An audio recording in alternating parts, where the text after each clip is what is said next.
আসসালামু আলাইকুম ভাই জাকির। আমার নাম দীপালি টেমকার। আমি পুনে থেকে এসেছি। আমি ইনসিডেন্ট ম্যানেজার হিসেবে কাজ করছি এমএনসিতে। আমি ইসলাম ধর্ম গ্রহণ করব। আমি চাই যে আপনি আমাকে কলেমা পড়তে সাহায্য করুন।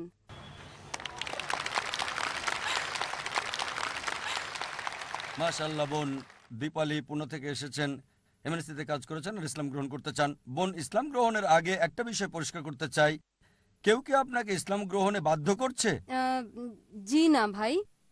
প্রায় 1 বছর ধরে আমি ইসলাম নিয়ে পড়াশোনা করছি, আর ভাবলাম যে এখনই আমার জন্য একটা বড় সুযোগ। মাশাআল্লাহ, কেউ কি আপনাকে জোর করছে? জি না। কোনো অর্থনৈতিক চাপ? জি না। কোনো শারীরিক চাপ? না। কারণ ইসলামে কাউকে ধর্মগ্রহণের জন্য বল প্রয়োগ করা নিষিদ্ধ।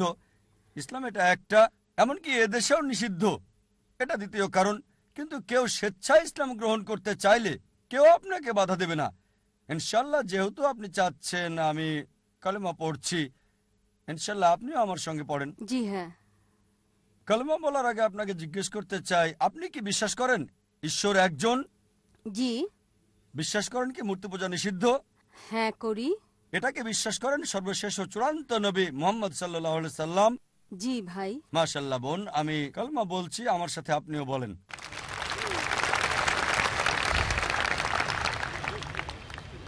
আশহাদু আশহাদু আল্লাহ আল্লাহ ইলাহা ইলাহা ইল্লাল্লাহ ইল্লাল্লাহ ওয়া আশহাদু ওয়া আশহাদু আন্না আন্না মুহাম্মাদান মুহাম্মাদান আবদুহু আবদুহু ওয়া রাসূলুহু। ওয়া রাসূলুহু। আমি সাক্ষ্য দিচ্ছি আমি সাক্ষ্য দিচ্ছি যে যে কোনো ঈশ্বর নেই কোনো ঈশ্বর নেই আল্লাহ ছাড়া। আল্লাহ ছাড়া। আমি আরো সাক্ষ্য দিচ্ছি আমি আরো সাক্ষ্য দিচ্ছি যে যে নবী মুহাম্মদ নবী মুহাম্মদ হলেন বান্দা এবং রাসূল রাসূল আল্লাহর। মাশাআল্লাহ বোন, এখন আপনি মুসলিম। ধন্যবাদ। আল্লাহ সুবহানাহু ওয়া তাআলা আপনাকে পুরস্কৃত করুন, যেন আল্লাহ আপনাকে জান্নাতে দেন। এটা ভালো, আপনি ইসলাম নিয়ে 1 বছর পড়াশোনা করেছেন, খুবই ভালো যে কোরআন হাদিস পড়েছেন। অন্যথায় মিডিয়া ইসলামকে দেখলে হয়তো আপনি ইসলাম গ্রহণ করতেন না। আল্লাহ সুবহানাহু ওয়া তাআলার কাছে দোয়া করি যাতে আপনার প্রচেষ্টা কবুল করেন, আর ইনশাআল্লাহ আপনাকে জান্নাতে দেবেন। ধন্যবাদ। ধন্যবাদ। ধন্যবাদ। হ্যাঁ ভাই। হরে কৃষ্ণা। আমার নাম রবিকান্ত পান্ডে, বয়স 23 বছর, আর আমি গ্রাজুয়েশন করেছি কলকাতা বিশ্ববিদ্যালয় থেকে, আর আমি সনাতন ধর্মের অনুসারী। আসলে আপনার সামনে কথা বলার মতো যোগ্যতা আমার নাই, তবুও কিছু বলার চেষ্টা করছি। আর আমার মনে একটা প্রশ্ন, আর আমার ভুলও হতে পারে কারণ আমি ভালো ইংলিশ জানি না, তাই মাফ করবেন। আমার প্রশ্ন হলো, সনাতন ধর্মেও এটা লেখা আছে শৈশবে নারীকে রক্ষা করবে পিতামাতা, যৌবনে রক্ষা করবে তার স্বামী, আর বৃদ্ধকালে বড় ছেলে রক্ষা করবে। সনাতন ধর্ম বলছে এই পৃথিবীতে কোনো ভালোবাসা নেই, এই পৃথিবীতে সবাই লোভী।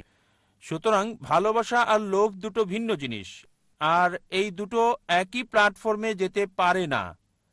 তাই আমাদের দায়িত্ব হলো ঈশ্বরের সেবা করা। আর সনাতন ধর্মে অর্জুন কৃষ্ণকে বলল যে, হে কৃষ্ণ, আমাকে বলো এই লোকেরা কি বলছে, আমি বুঝতে পারছি না, এতগুলো ভাষা আমি বুঝি না, আমাকে বলো। তাই তারা ব্যাঙের মতো কথা বলছে, তার মুখও বেরিয়ে আসে, তারা এভাবে খায়, আমি মৃত্যু থেকে এসেছি। এই পৃথিবীতে কোনো ভালোবাসা নাই, আমরা তুষ্ট করতে চাচ্ছি, এটা সহজাত বিষয়। বলা যায় সনাতন ধর্ম বলছে নারী পুরুষের সাথে যুক্ত হয়, পুরুষ নারীর সাথে যুক্ত। এই সনাতন ধর্ম, কারণ ভগবত গীতায় এসেছে 5200 বছর আগে, এবং 2010 বছর আগে বাইবেলে এসেছে, আর 1400 বছর আগে আপনাদের কোরআনে এসেছে। সুতরাং সনাতন ধর্ম এসেছে লক্ষ লক্ষ বছর আগে। এটাই আমার ধর্ম, আমি তুলনা করছি না। আমাদের জীবনের সেবা করার জন্য। প্রশ্নটা আসলে কি ভাই? সনাতন ধর্ম পড়েছি, সনাতন সম্পর্কে আমি পরে মন্তব্য করছি। আমি বলছি প্রশ্নটা আসলে কি? আপনি বলতে চান সনাতন ধর্ম হিন্দুইজম নারীকে রক্ষা করে? না, আমি বলছি আমাদের দায়িত্ব কি মহিলাদের খুশি করা নাকি ঈশ্বরকে, মানে ঈশ্বরের সেবা করা? ভাই প্রশ্ন করলেন আমাদের দায়িত্ব কি মহিলাদের খুশি করা নাকি ঈশ্বরকে খুশি করা। হ্যাঁ। ভাই বললেন যে আমাদের দায়িত্ব কি মহিলাদের খুশি করা, ভালোবাসা বা আকাঙ্ক্ষা নাকি সর্বশক্তিমান ঈশ্বরকে খুশি করা। সনাতন ধর্ম সম্পর্কে বলার আগে আমি ইসলাম সম্পর্কে বলছি। আল্লাহ পবিত্র কোরআনে বলেছেন, আমার আলোচনায় বলেছি, সূরা রুম অধ্যায় 30 আয়াত 21 বলা হয়েছে, আল্লাহ সুবহানাহু ওয়া তাআলা তোমাদের সঙ্গী সৃষ্টি করেছেন তোমাদের থেকে যেন তোমরা শান্তি পেতে পারো, আর তিনি আমাদের হৃদয়ে দয়া ভালোবাসা সৃষ্টি করেছেন। তার মানে আল্লাহ আমাদের সঙ্গী সৃষ্টি করেছেন, আমাদের স্ত্রীদের, আমাদের সাথীদের, তাদের নিকট থেকে যেন শান্তি পেতে পারি, তোমরা শান্তি পাবে, সুখ পাবে। আর সর্বশক্তিমান ঈশ্বর তোমাদের হৃদয়ে ভালোবাসা সৃষ্টি করেছেন। আমাদের প্রিয় নবী মুহাম্মদ সাল্লাল্লাহু আলাইহি সাল্লাম বলেছেন যে স্ত্রীর সাথে সহবাস করাটা হচ্ছে নেকির কাজ। সাহাবীগণ বললেন, সহবাস করা সওয়াবের কাজ কিভাবে? উত্তর হচ্ছে, কারণ তুমি তো বৈধ পথেই আছো। যদি অবৈধভাবে তা করতে স্ত্রী ছাড়া অন্য কারোর সাথে, এটা নিষিদ্ধ। সুতরাং বৈধ পথে থাকলে এটা ভালো, এটা উত্তম, আপনি ভালো কাজ করছেন। তাই স্ত্রীর সাথে সহবাস করলে তার জন্য সর্বশক্তিমান ঈশ্বর প্রতিদান দেবেন। আপনি ঠিকই বলেছেন যে ভালোবাসা মানে স্বার্থের জন্য। আমিও সনাতন ধর্ম পড়েছি, আর তাতে ঈশ্বরের একত্ববাদের কথা দেখেছি আছে। আপনি জানেন হিন্দু ধর্মে অনেকগুলো দল রয়েছে, হয়তো জানেন এগুলো বিভিন্ন ধরনের মতবাদ। সবচেয়ে পবিত্র গ্রন্থ হচ্ছে শ্রুতি আর স্মৃতি। হিন্দু ধর্মগ্রন্থ মতে শ্রুতি হচ্ছে ঈশ্বরের বাণী, এগুলো বেদের অন্তর্ভুক্ত, এগুলো এক ঈশ্বরে বিশ্বাস করে, ঈশ্বরের কোনো প্রতিমূর্তি নেই। আমি উদ্ধৃতি দিতে পারি, আমার ভিডিও ক্যাসেট দেখতে পারেন, ইসলাম এবং হিন্দু ধর্মের সাদৃশ্য। এখন আমাদের কি মহিলাদের খুশি করা উচিত নাকি ঈশ্বরকে খুশি করা উচিত? প্রথমত, আমার লেকচারে বলেছি, প্রত্যেক মানব জাতির উদ্দেশ্য হোক পুরুষ বা নারী, সর্বশক্তিমান ঈশ্বরকে খুশি করা। যখন ঈশ্বরকে সন্তুষ্ট করছেন, মহিলা খুশি হতে পারে, আবার নাও হতে পারে। যদি ভালো ধার্মিক মহিলা হয়, সে খুশি হবে যদি আপনি ঈশ্বরকে সন্তুষ্ট করেন। যেমন ধরেন, ঈশ্বর বলছে শুধু স্ত্রীর সাথে সহবাস করবে। ধার্মিক মহিলা যে মহসিনা, সে খুশি হবে, কিন্তু অসৎ মহিলা সে খুশি হবে না। বলবে, কেন ঈশ্বরকে মানছো, আমাকে মানো। সে হয়তো খতোয়াতে শয়তান হতে পারে, সে হয়তো অনিষ্টের কারণ হতে পারে। আপনি কৃষ্ণ সম্পর্কে বললেন যে কৃষ্ণ অর্জুনকে উপদেশ দিচ্ছে। যেহেতু কৃষ্ণের কথা বলছেন যে সে হিন্দুদের জন্য রোল মডেল, আর যখন মহাভারত পড়ি, আপনি জানেন সাদৃশ্য নিয়ে একটা লেকচার দিয়েছি, আপনি প্রশ্ন করেছেন তাই বলছি। মহাভারতে কি আছে যে কৃষ্ণ যখন নদীর তীরে যেত, যখন মহিলার গোসল করতে আসতো, সে তখন কাপড়গুলো নিয়ে সেখান থেকে পালিয়ে যেত। কি জন্য? ভালোবাসা নাকি অসৎ উদ্দেশ্য? কারণ সে ঈশ্বর, সে পারে। যেমন ধরেন আমি সম্মান করি, আমি ঈশ্বর যদি নারীদের কাপড় চুরি করতে চায় আর কাপড় নিয়ে চলে যায়, ঠিক আছে, কাপড় ছাড়া বেরিয়ে এসো, তাহলে কেন আমি করতে পারবো না? ঈশ্বরকে কপি করতে চাইলে কেন আপনি করবেন না? আর সেক্ষেত্রে হয়তো বলবেন এটা ঐশ্বরিক। ঈশ্বরকে আমরা কপি করব না, কারণ ঈশ্বর বিভিন্ন স্তরে রয়েছে। কিন্তু যদি কৃষ্ণকে ঈশ্বর বিবেচনা করেন, যদি ঈশ্বর নারীদের কাপড় নিয়ে যাওয়ার মতো কিছু করে থাকে আর বলে কাপড় ছাড়াই আসো, আপনি সেটা করতে পারবেন না? সহজেই করতে পারবেন। আর হিন্দি ছবিতে তাই দেখা যায়, দেখবেন এগুলো সবই আছে। আমি বলতে চাচ্ছি আমাদের সঠিকটা গ্রহণ করা উচিত। সনাতন ধর্ম পড়েছি, অনেক বিষয় আছে যেগুলো ভালো, শত শত হাজার হাজার ভালো বিষয় আছে, কিন্তু যেটা ভালো না সেটা আপনাকে বাদ দিতে হবে। আমি একটা লেকচার দিয়েছি ইসলাম ও হিন্দু ধর্মের সাদৃশ্য নিয়ে। এখন কৃষ্ণ সম্পর্কে বলছেন, ভালোবাসা আর লোভ নিয়ে বলছেন। কৃষ্ণের অনেক কিছুই আমি সমর্থন করি, কিন্তু সব কিছু না। অনেক কিছুই তিনি বলেছেন। তিনি বলেছেন ক্ষত্রিয় হতে, অন্যায়ের বিরুদ্ধে যুদ্ধ করতে, যদি আপনজনের বিরুদ্ধেও যায়। তিনি এটা বলেছেন ভগবদ গীতায় 2 অনুচ্ছেদ 31। একই কথা আছে কোরআনে সূরা নিসা অধ্যায় 4 আয়াত 135-এ, যে ন্যায়ের পক্ষে যুদ্ধ করো। যেহেতু আল্লাহ সুবহানাহু ওয়া তাআলা দেখছেন, যদি এটা তোমার বিরুদ্ধে যায়, আত্মীয়দের বিরুদ্ধে যায়, তোমার বাবা মার বিরুদ্ধে গেলেও আল্লাহ ভয়কে রক্ষা করেন। তাই তার কথা যদি কোরআনের সাথে মিলে, আমার ঈশ্বরের কথার সাথে মিলে, আমি মানব, কিন্তু সবকিছুই মানব না। আমি জানি কোরআন ঈশ্বরের বাণী, আর এ কারণেই আমি বলি এটা হলো ফুরকান। ফুরকান হলো সত্য মিথ্যার পার্থক্যকারী। যদি আপনি এটা পড়েন, এটা হলো সর্বশেষ এবং চূড়ান্ত বার্তা সর্বশক্তিমান ঈশ্বরের, যা মানব জাতিকে দেওয়া হয়েছে। এটা পড়েন। আমি চ্যালেঞ্জ করলাম একটা মাত্র ভুল বের করতে। অন্যান্য গ্রন্থ যেগুলো আছে, অন্যান্য ধর্মগ্রন্থ, সময়ের আবর্তে সেগুলোর পরিবর্তন ঘটেছে, সংযোজন হয়েছে, মিশ্রণ হয়েছে। একথা কে বলেছে? আমি না, খ্রিস্টান বিশেষজ্ঞ। তারা বলেছে বাইবেল এখন তার আসল রূপে নেই। মহাভারত বিশেষজ্ঞরা বলছে শুরুতে মহাভারত একটা গল্প ছিল, যা অর্জুনের দাদা মানুষজনকে বলেছিল। পরবর্তীতে হলো 8,000 শ্লোকাস থেকে 24,000 শ্লোকাস। এখন দেখবেন 1 লাখেরও বেশি শ্লোকাস সংস্করণ আর সংযোজন। আমি মানতে পারি না যে ঈশ্বর তা করেছেন। ঈশ্বরের কথা বাদ দেন, ঈশ্বরের বার্তাবাহক এমনটা করবেন না। আমি যা বলবো এটা হয়তো একটা সংযোজন। আমি ঈশ্বরের বার্তাবাহকদের সম্মান করি, কিন্তু যদি বলেন তারা ঐশ্বরিক, তাহলে বলবো ঐশ্বরিক কোনো লোক এটা করবে না। ঠিক আছে, তবে এটা সংযোজন, এটা মিশ্রণ। আমি এ কারণেই আপনাকে অনুরোধ করব, এমন একটা বই পড়েন যেটা শতভাগ সঠিক, সম্পূর্ণ ত্রুটিমুক্ত। আল্লাহ বলেছেন পবিত্র কোরআনে সূরা হিজর অধ্যায় 15 আয়াত 9 যে আমি কোরআন নাজিল করছি, আমি এর হেফাজত করব। সর্বশক্তিমান ঈশ্বর নিজেই বলেছেন তিনি এই কোরআনকে হেফাজত করবেন। যদি এটা পড়েন, সঠিক অধিকার পাবেন যা মহিলারা পৃথিবীতে পেতে পারে। আশা করি উত্তরটা পেয়েছেন। Who wouldn't give up her life for the life of her child? The students of Islamic International School welcome all of you. Assalamu alaikum wa rahmatullahi wa barakatuh. Al-Malikul Quddusus Salamul Mu'minul Muhaymin. M-U-S-L-I-M, I'm so blessed to be with him. M-U-S-L-I-M, I'm so blessed to be with him. Don't know about you, I know about me. I'm proud cause I'm rolling Islamically. Everywhere I see, even on TV, people talking trash about the way I be. But what they all hate is if we get great, cause we're the only ones with our heads on straight. Don't ever frown in your head looking down. If you read the Quran, you're the best in the town. M-U-S-L-I-M, I'm so blessed to be with him. M-U-S-L-I-M, I'm so blessed to be with him. Watch Little Wonders at their best. বিস্ময় শিশুরা প্রতি বুধবার সন্ধ্যা 7টায় পুনঃ সম্প্রচার সকাল 11টায় বাংলাদেশে piece TV বাংলায়। একটি পরিকল্পিত আলোচনা। জন্ম নিয়ন্ত্রণ চিন্তাধারা কতটা ইসলামের সাথে সংগতিশীল?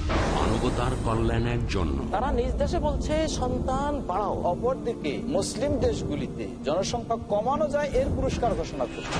উন্নতি সাধনের জন্য কোরআন হাদিসের জ্ঞান মানুষের যখন থাকে না, তখনই মানুষ এই পদক্ষেপ নেয়। এটার অনেকগুলো দিক রয়েছে। ডক্টর আব্দুল্লাহ জাহাঙ্গীর, আব্দুর রাজ্জাক বিন ইউসুফ, শেখ শাহিদুল্লাহ খান মাদানী, মুফতি কাজী মোহাম্মদ ইব্রাহিম, জাহাঙ্গীর আলম। সর্বশেষ চূড়ান্ত ধর্ম ইসলাম। রিজিক দাতা মাতাও নন, পিতাও নন। মুসলমানের একটা আস্থা, বিশ্বাস, গোটা বিশ্বের তিনি রব। আল্লাহ তাআলা মানব জাতিকে সৃষ্টি করেছেন, এর মূল ইউনিট হলো পরিবার। বোঝেন জীবনের বার্তা, জ্ঞানগর্ভ আলোচনার মঞ্চ। পরবর্তী অনুষ্ঠান পিস টিভি বাংলায়। Who wouldn't give up her life for the life of her child? হ্যাঁ ভাই। হাই, আমার নাম ক্লোই, কানাডা থেকে এসেছি। আমি এখানে মুম্বাইয়ের ছাত্রী। আমার প্রশ্ন হলো যে কেন এখানে মানে ইন্ডিয়ায় মহিলাদের মসজিদে যেতে দেওয়া হয় না?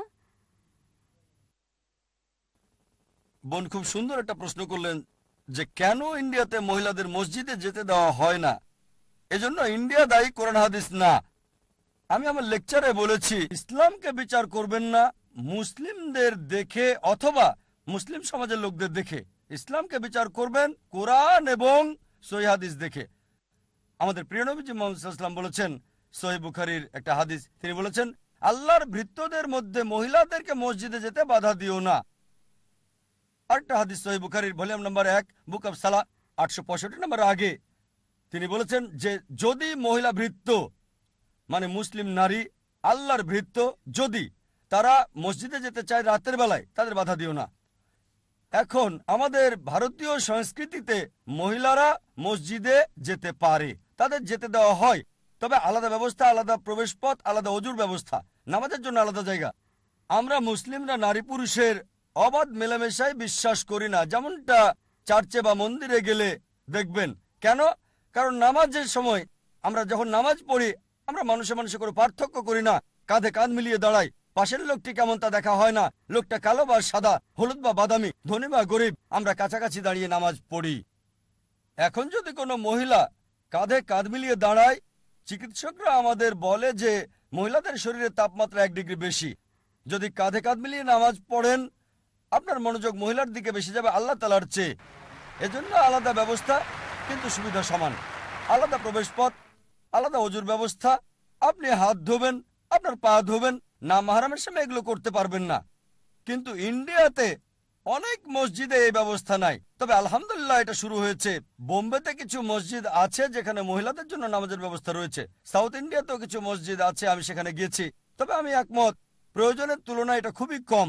যদি সৌদি আরবে যান প্রায় সব মসজিদে 95%-এর বেশি মসজিদে মহিলাদের নামাজের ব্যবস্থা আছে। 95%-এরও বেশি, হতে পারে 99 বা তারও বেশি, আমি জানি না, তবে 95%-এর বেশি মসজিদে মহিলাদের জন্য আলাদা ব্যবস্থা আছে। লন্ডনে যান বা আমেরিকায় যান, বিদেশে প্রায় সব দেশেই আছে, শুধু ভারতে নেই। সুতরাং সমস্যাটা ভারতীয় মুসলিমদের। তাই আমি বলেছি যে এই আলাদা ব্যবস্থা মহিলাদের জন্য করতে হবে, আলাদা, তবে সমান সুযোগ, যাতে মহিলারাও আল্লাহ সুবহানাহু ওয়া তাআলার ইবাদত করতে পারে। আশা করি উত্তরটা পেয়েছেন। ধন্যবাদ। হ্যাঁ ভাই। শুভ সন্ধ্যা স্যার, আমার নাম আশিস। আমার প্রশ্ন হলো, ইসলামে একটা নিয়ম আছে যে নিহতের পরিবারকে ক্ষতিপূরণ দেওয়া। নিহতের পরিবারকে ক্ষতিপূরণ দিয়ে অভিযোগকারীকে অভিযোগ থেকে মুক্ত করা, এর পিছনে যুক্তিটা কি? আর এটা কি নিহতের পরিবারের প্রতি অবিচার নয়? ভাই প্রশ্ন করলেন যে দিয়া মানির ব্যাপারে, এর মানে রক্তের বদলা দেওয়া। ইসলামে যদি কেউ কাউকে হত্যা করে বা খুন করে কোনো কিছুর জন্য, নিহতের পরিবারের সদস্যরা মাফ করে দিতে পারে, টাকার বিনিময়ে মাফ করতে পারে। আর এই বিষয়টা হচ্ছে, ধরেন কেউ গাড়ি চালাচ্ছে অথবা রাস্তায় হাঁটছে, তখন সমস্যা হয়ে গেছে, বা দুর্ঘটনায় কেউ মারা গেলে, এক্ষেত্রে অসতর্ক অবস্থায় হয়েছে, তারপরও ধরেন ডাক্তার অপারেশন করছে আর অসতর্কতার বিষয়টা ধরা পড়ল, রোগী মারা গেল, ইসলামিক আইন মৃত্যুদণ্ড। কিন্তু মৃত ব্যক্তির আত্মীয়রা যদি বলে যে ঠিক আছে ডাক্তার ভালো ছিল, সে আসলে আমাদের সন্তানকে হত্যা করেনি, আমি তাকে মাফ করলাম, তাহলে রোগীর জীবন বাঁচাতে গিয়ে যদি কিছু হয়ে যায় সে মুক্তি পেয়ে যাবে। কিন্তু যদি অসতর্কতায় কিছু হয় আর লোকটা মারা যায় তাহলে মৃত্যুদণ্ড, কারণ এটা তার দোষ। এই ক্ষেত্রে যদি অবহেলার বিষয়টা 100% প্রমাণ হয়, তাহলে নিহতের পরিবার ইচ্ছা করলে বলতে পারে তাকে ক্ষমা করে দিলাম, তাকে এমনিতেই ক্ষমা করে দিলাম, 1 টাকা নিয়ে ক্ষমা করে দিলাম, অথবা 1 মিলিয়ন টাকা নিয়ে। হতে পারে 1 মিলিয়ন একটা শাস্তি, আর এমন কাজ করো না, এটা এখন করেছো, আমি তোমার জীবন নিতে চাই না, তবে 1 মিলিয়ন হলো শাস্তি। তাই ইসলামে এক্ষেত্রে মৃত ব্যক্তির পরিবারের সদস্যরা তাকে ক্ষমা করে দিতে পারে যে কোনো শাস্তি দিয়ে। তবে ষড়যন্ত্রের হত্যার ক্ষেত্রে শতভাগ প্রমাণিত হলে শাস্তি মৃত্যুদণ্ড। এই বিষয়গুলো কেবল ক্ষমার যোগ্য হলেই বিবেচনা করা হয়ে থাকে। যদি কেউ রাস্তার মধ্যে বোম ব্লাস্ট করে আর 100 মানুষকে হত্যা করে, নিরপরাধ মানুষ, কোনো ক্ষমা নেই, মৃত্যুদণ্ড সরাসরি। বুঝতে পারছেন? এখন ধরেন আপনি কিছু করছেন, হতে পারে একটা দালান বানাচ্ছেন, সেখানে অসতর্কতা ছিল, শ্রমিক বিদ্যুৎপৃষ্ট হলো, তাহলে নির্মাতা দায়ী। পরিবারের সদস্যরা বলতে পারে ঠিক আছে আমরা তাকে ক্ষমা করে দিলাম। স্ত্রী বলল আমার স্বামী প্রতিদিন 2000 টাকা করে উপার্জন করত, এখন যদি আমি 5000 টাকা দাবি করি সারা জীবন, আপনি আমাকে কত দিবেন? বছরে 25,000 করে, 5 লাখ কত বছরে দিবেন? কত বছর? 20। কিন্তু এখন যদি 5 লাখ টাকা আমি নিয়ে আর অন্য কোথাও বিনিয়োগ করি তবে পাবো 4-5 হাজার টাকা প্রতি মাসে, ঠিক? তাই আমি তাকে ক্ষমা করে দিলাম, এই টাকা দিয়ে অন্তত বেঁচে থাকতে পারবো। এই দৃষ্টিকোণ থেকে অনেক বিষয় রয়েছে, এটা একমাত্র কারণ না। আপনাকে উদাহরণ দিচ্ছি, এইসব ক্ষেত্রে যা ঘটে, ইন্ডিয়ান আইনে কি হয়? মৃত্যুদণ্ডই শেষ। কিন্তু স্বামী তো মরে গেছে, এখন তার কি হবে? সরকার দেখাশোনা করবে?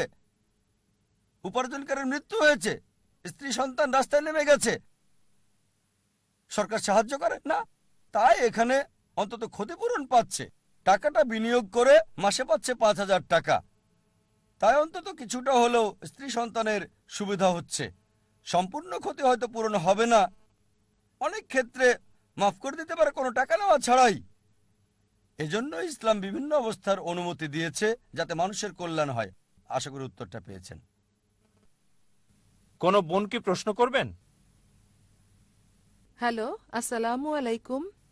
আমি সাদিয়া আকরাম। আমি বিজনেস ম্যানেজমেন্ট স্টাডিজের প্রথম বর্ষের ছাত্রী।